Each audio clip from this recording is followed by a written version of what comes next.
پنجره ها فرصت دیدار من و تو بودن، پل عبوری واسه احساس من و تو بودن.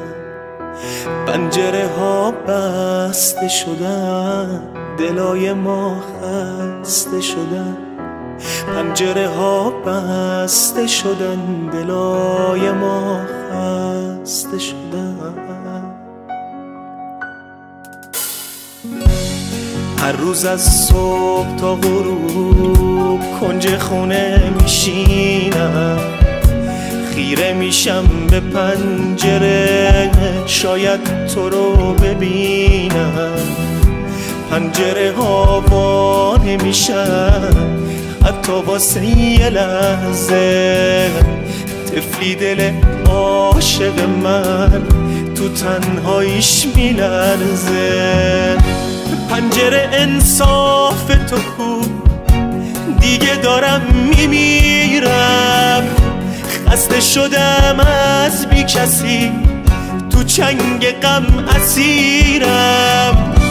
پنجره وا شد تا بازم عزیزمو ببینم. آخه تا کی تو تنهایی منتظرش بشینم؟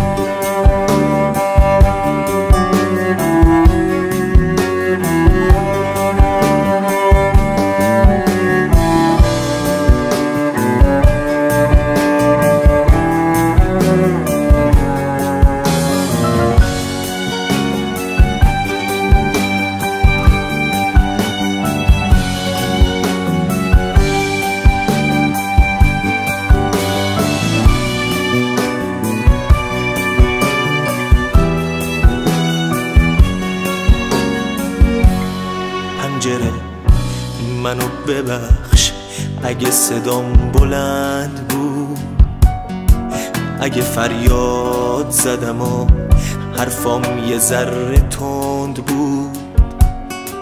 پنجره دست خودم نبود، خدا میدونه. آخه من چه کار کنم، دارم میشم دیوونه.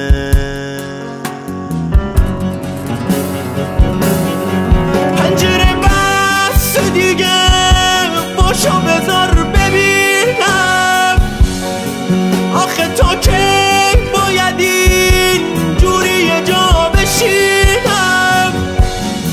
پنجره بس دیگه سوزوندی رویاهامو. پنجره گریه داره کور میکنه چشامو. پنجره انصاف تو کو، دیگه دارم میمیرم. خسته شدم از بی کسی، تو چنگ غم اسیرم. پنجره وا شد تا بازم عزیزمو ببینم. آخه تا که